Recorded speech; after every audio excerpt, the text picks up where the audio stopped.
오늘 본문 1절에서 언급한 성읍이라는 단어가 나옵니다. 성읍이라는 것은 예루살렘을 가리키는 것이 분명합니다. 예루살렘을 성읍이라고 그렇게 오늘 1절에서 표현하고 있습니다. 우리가 1절에서 4절까지 이 묘사된 그것의 도덕적 타락성을 보게 되면 우리는 이렇게 소리치지 않을 수 없게 될 것입니다. 아니, 겉으로 신실했던 예루살렘, 믿음의 도시가 이런 제약의 소굴이 될 수 있을까? 이런 우리가 이부동성으로 그렇게 말할 수 있습니다. 그러나 이 말은 사실임을 우리에게 가르쳐 줍니다. 예루살렘이 이렇게 제약의 소굴로 변해버렸던 것입니다. 요시야 이전에 두 왕조의 역사만 살펴봐도 그 사실을 금방 알 수가 있는데, 요시야 전에 두 유다 땅의 므낫세와 그리고 그의 아들 아몬이 있었습니다. 그래서 므낫세는 히스기야의 아들이었고 아몬은 므낫세의 아들이었습니다. 이렇게 대를 이어가는 동안에 열렬한 우상 숭배자들로서 그들은 예루살렘을 부도덕과 폭력과 피로 가득 채웠던 사실을 보게 됩니다. 의의 성읍이라고 불려졌던 이 예루살렘의 큰 변화가 그것도 악으로 변화를 일으켰던 것을 보게 되는데, 8절 보겠습니다. 나 여호와가 말하노라. 그러므로 내가 일어나 그럴 날까지 너희는 나를 기다리라. 내가 뜻을 정하고 나의 분노와 모든 진도를 쏟으려고 여러 나라를 소집하며 왕국들을 모으리라. 온 땅이 나의 질투의 불에 소멸되리라 라고 말씀을 선포하는 것을 보게 됩니다. 요시야 왕의 이 시기적절한 개혁 정치로 말미암아 하나님의 심판은 얼마 동안 이렇게 미루어졌음을 보게 됩니다. 그러나 어쩔 수 없는 이 제약으로 인하여 그들은 결국 하나님의 진노의 심판을 받아서 그들의 모든 것이 이렇게 다 소멸될 것을 우리에게 가르쳐 주고 있습니다.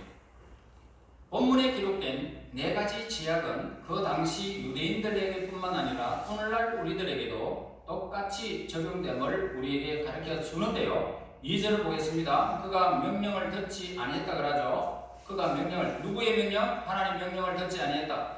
므낫세 통치 기간 중에 하나님은 우상 숭배에 빠진 왕과 그 백성에게 일깨우기 위해서 선지자를 보내게 됩니다. 그러나 그들은 경고의 말씀을 들으려고 하지도 않았던 것입니다. 왜냐하면 그들의 삶은 하나님이 없어도 그들의 삶은 그렇게 이렇게 가난하지 않았고 모든 것이 그대로 술술 풀리는 듯 그렇게 보였던 것입니다. 그렇기 때문에 그들은 하나님의 명령을 전혀 그렇게 귀담아 듣지 않았던 것을 말씀하고 있습니다. 역대하 33장 10절의 말씀 보면은 여호와께서 므낫세와 그의 백성에게 이르셨으나 그들이 듣지 아니하였으므로라고 기록하고 있습니다. 자, 그들의 이러한 완악한 태도는 분명히 하나님을 실망케 했음을 분명히 우리에게 가르쳐 주고 있는 말씀입니다. 7절 보겠습니다. 내가 이르기를 너는 오직 나를 경외하고 교훈을 받으라. 그리하면 내가 형벌을 내리기로 정하기는 하였지만 너의 건서가 끊어지지 아니하리라 하였으나 그들이 부지런히 그들의 모든 행위를 더럽게 하였느니라 라고 말합니다. 자, 오늘 그들은 하나님의 명령을 전혀 듣지 않았으니까 그 명령을 따를 리가 만무했던 것을 보게 됩니다.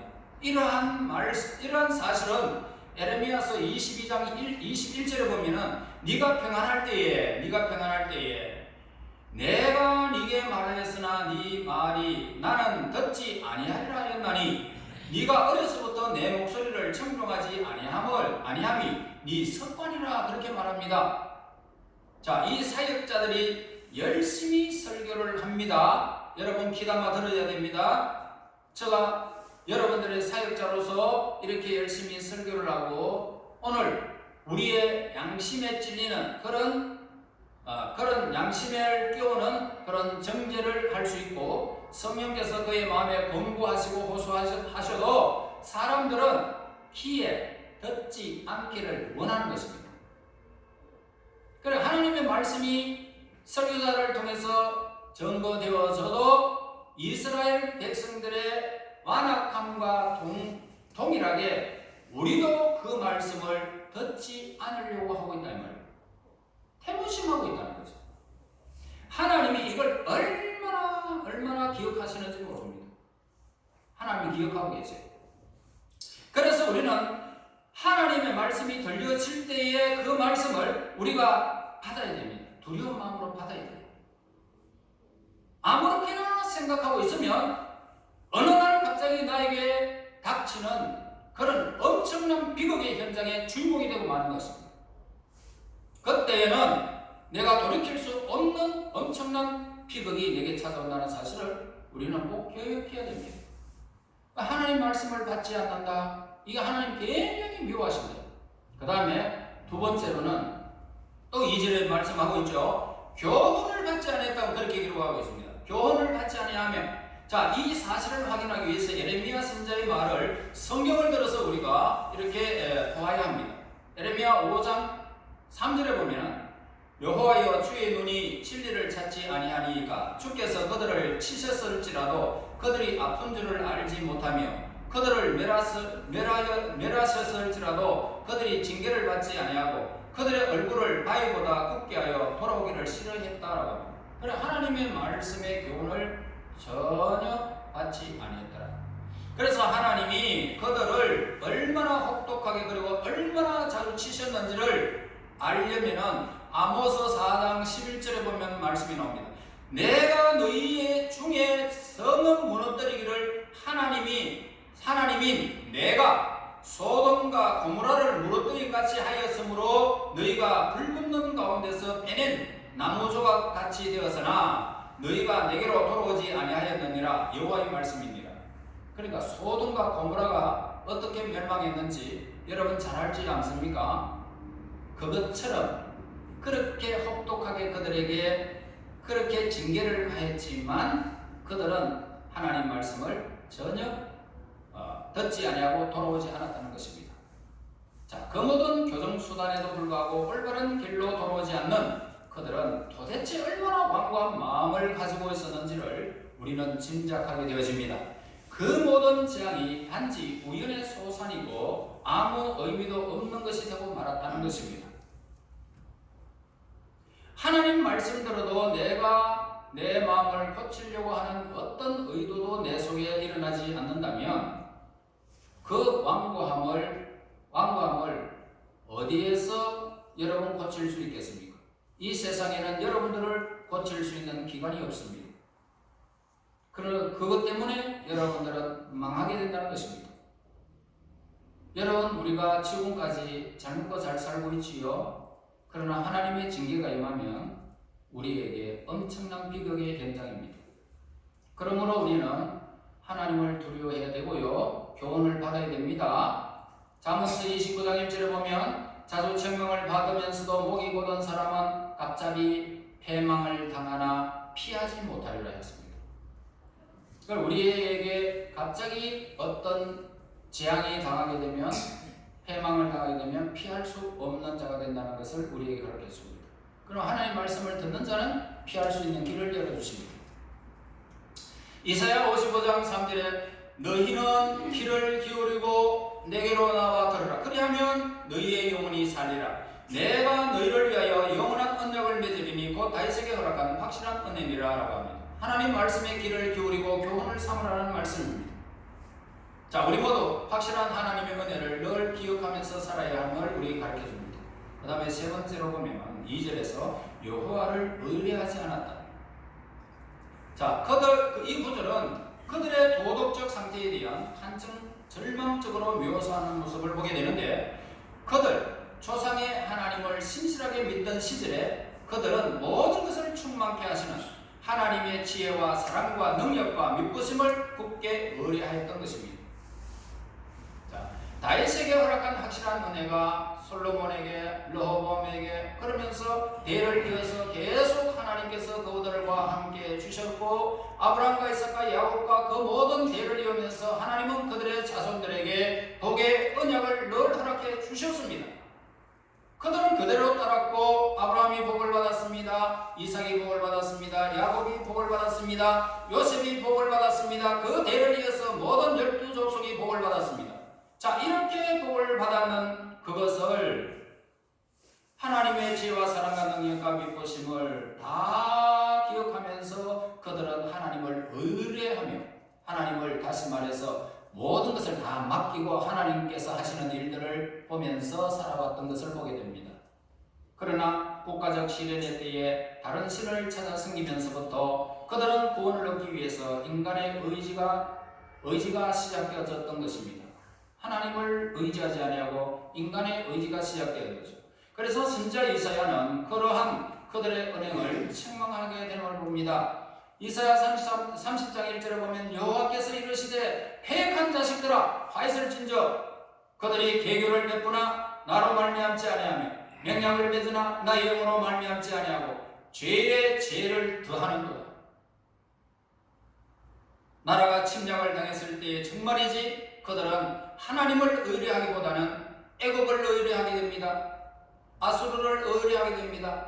그리고 기타 이방 국가들에게 얼마나 필사적으로 구원을 청했던 것인지를 우리는 성경을 보면서 알 수 있습니다. 참으로 슬프게도 오늘날 역시 그러한 행동을 하는 사람들이 오늘 우리 주변에 얼마나 많은지 모릅니다. 무슨 일을 당하면 하나님 앞에 먼저 기도해야 되는데 돈이 필요하면, 건강이 필요하면 어디부터 먼저 갑니까? 여러분, 하나님 앞에 제 우선권을 두고 하나님 나에게 새로운 생명, 나에게 새로운 날, 하나님 내가 이 세상에 어떤 일을 당했는데 이러한 일들이 있습니다. 하나님 앞에 기도하는 백성이 되어야 됩니다. 하나님을 절대적으로 의뢰하면서 먼저 하나님 앞에 기도하고 나는 좋은 의사를 만나게 해주십시오.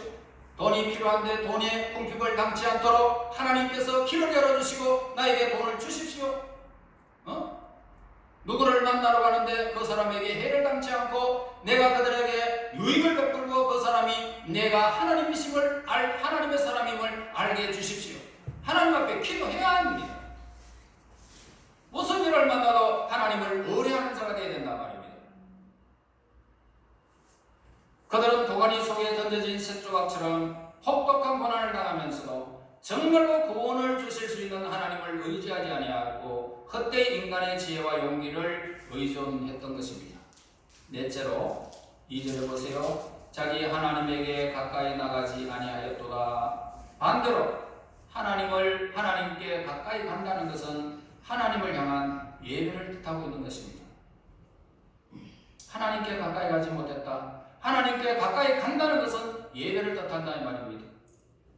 여러분, 이 예배는 하나님이 원하시는 거예요. 우리의 어떤 모임이 아니에요. 히브리서 10장 22절에 우리가 마음의 뿌림을 받아 악한 양심으로부터 벗어나 몸은 맑은 물로 씻음을 받았으니 참 마음과 온전한 믿음으로 하나님께 나아가자. 선지자 이사야 시대에는 입술로라도 하나님께 가까이 나아갔지만은 그때에는 하나님께 대한 모든 예배 행위를 완전히 중단하게 되었던 것입니다. 그래서 므낫세와 그 아들 아몬은 살아계시며 참되신 하나님 아버지를 섬겼던 그런 예배를 폐지해버렸습니다. 완전히 폐지해버리고 대신에 성전에 우상의 형상들을 제단에 설치하기까지 우상 숭배에 열을 올렸던 것입니다. 그래서 4절과 5절 보세요. 그의 선자들은 경솔하고 간사한 사람들이요 그의 제사장들은 성소를 더럽히고 율법을 금하였도다. 그 가운데 계시는 여호와는 의로우사 불의를 행하지 아니하시고 아침마다 빠짐없이 자기의 공의를 비추시거늘 불의한 자는 수치를 알지 못하는도다. 그리하여 그들은 구원의 반석 대신 하나님을 경히 여겨버리고 저버렸던 사실을 말씀하고 있습니다. 매일 행해졌던 엄숙한 의식과 제사가 중단됨으로 말미암아 이제 더 이상 그 성읍은 거룩해질 수가 없었던 것입니다. 이런 상황에서 하나님은 다음과 같이 말씀을 하시는데 참으로 이 말씀은 당연하다 할 수 있습니다. 호세아 5장 15절에 말씀합니다. 그들이 그 죄를 뉘우치고 내 얼굴을 구하기까지 내가 내 곳으로 돌아가리라. 그들이 고난받을 때에 나를 간절히 구하리라 하셨고, 에레미야 23장 34절에 이 백성이나 선지자나 제사장이 네게 물어 이르기를 여호와의 엄중한 말씀이 무엇인가 묻거든 너는 그들에게 대답하기를 엄중한 말씀이 무엇이냐 묻느냐 여호와의 말씀에 내가 너희를 버리리라 하셨다라고 말하라고 그랬습니다. 나는 너희들을 버려버리겠다. 뿐만 아니라 오늘날 많은 사람들이 그들보다 나은 것이 무엇이 있느냐라고 우리에게 묻고 있습니다. 그들과 똑같은 죄악의 길을 걷는 사람을 우리는 발견하기가 그렇게 어렵지 않다는 것입니다. 우선 하나님께 예배 드리는 곳곳의 장소를 우리가 한번 생각해 보면 되겠습니다. 얼마나 적은 수의 사람들이 지금도 띄엄띄엄 공간을 차지하고 있는지 우리는 지금의 교회들을 보면 알 수가 있습니다. 많은 사람들이 모여 있는 것을 참으로 우리가 발견할 수가 없는 모습을 보게 됩니다. 얼마나 많은 사람들이 모여 부산하게 일들을 꾸미고 있는지 이방 신들에게 가보면 알 수 있습니다. 초팔이다, 사월 초팔이다 그러면은 인산인해를 이루면서 산과 들로 수많은 사람들이 모여드는 그 광경을 우리는 보게 됩니다. 여러분, 얼마나 이 엄청난 비극의 현장을 우리는 보고 있습니다. 그 사람들이 과연 하나님께 나아가고 있다고 말할 수 있겠느냐는 겁니다. 저들도 신을 섬기고 있죠. 용화가 가는 곳에 여러분 가보면은 그 사람 거기에 발디딜 곳이 없을 정도로 사람들이 인산인을 이루게 되는 걸 보게 됩니다. 여러분 이제 본문을 담고 있는 이 의미에 대해서 객관적으로 우리가 살펴보고자 합니다. 먼저 고집스러운 불법종의 신뢰를 보게 되는데 본문의 기록은 이스라엘 사람들이 하나님의 뜻에 반대되는 그 모든 죄악을 행하였음을 증명해 주고 있습니다. 그리고 인간에게 자유의지가 있다는 것이 성경의 다른 부분에서도 마찬가지로 여기서도 여실히 증명해 주고 있습니다. 그리고 가증스러운 불경건의 상태를 보여주고 있는데 본문의 기록은 하나님께 대한 의무는 하나같이 불일치하고 있음을 보게 됩니다. 거기에는 순종도 경외함도 헌신도 사랑도 없습니다. 하나님께서 그들에게 베풀어 주신 모든 은혜에도 불구하고 그들은 하나님을 대적하고 불순종함으로써 그 은혜를 되묻고 있는 것을 보게 됩니다. 오늘날에도 바로 그와 똑같은 불경건함으로 하나님 앞에 범죄하고 있는 사람들이 많습니다. 아니 오늘날의 죄악성이 유대인의 신뢰보다 훨씬 심각하게 돌아가고 있는 모습을 보게 됩니다. 하나님을 알고 숨기는 데 있어서 만연하고 있는 이 인간편의 주의만 보아도 오늘 그 사실을 부인할 수가 없는 것입니다. 여러분 대부분의 사람들은 힐링한다 그러면서 이것저것 돌아다니고 있습니다. 하나님께 예배드리는 자가 심히 적습니다. 또한 하나님으로부터 돌아서는 과정을 보게 됩니다. 인간이 하나님을 저버릴 때 하나님은 하나님의 성령을 보내셔서 조용히 그를 책망하는 모습을 보게 됩니다. 그런데도 그가 계속하여 하나님을 거역하는 길로 나아갈 때에 하나님께서는 여러 가지 수단으로서 그가 돌아오도록 시련을 주십니다. 그러나 그가 여전히 죄악의 길로 내딛고 인간을 의지하려고 하면 하나님은 성령을 그에게 거둬버리시고 그를 죄악 가운데 내버려 두심으로써 그들을 스스로 초래할 일들의 결과를 당하도록 만들어버리는 것입니다. 우리는 이러한 사실을 우리의 교훈으로 삼아야 함을 성경에서 말씀해 주고 있습니다. 긴 자는 성령이 교회들에게 하시는 말씀을 들어야 됩니다. 하나님을 배신하고 그분으로부터 영영 멀어지는 일이 없도록 하기 위하여 우리는 처음부터 성경의 경고의 말씀에 목소리를 경청하고 그 말씀에 순종해야 됨을 우리에게 가르쳐줍니다. 나는 말씀에 순종하리라. 나는 말씀에 순종하리라. 내 목숨이 떨어지는 일이 있어도 내 모든 것들이 내 옆에서 사라진다 할지라도 나는 하나님의 말씀에 순종하리라. 이 결단이 저와 여러분들에게 필요한 것입니다. 그리고 죄에서 돌아서지 않는 완악한 죄인들에게 때마다 내려졌던 그 긍휼 없는 심판을 보게 됩니다. 유대인들은 수차례에 걸쳐서 끔찍한 재난을 맞이하게 됩니다. 그 중에 특이한 사건이 뭡니까? 갈대아 족속에 비롯해서 주변 국가들로부터 침략을 당하게 되고 그 유망한 로마가 그 백성들을 압제하는 것을 보게 됩니다. 식민지 생활하겠죠.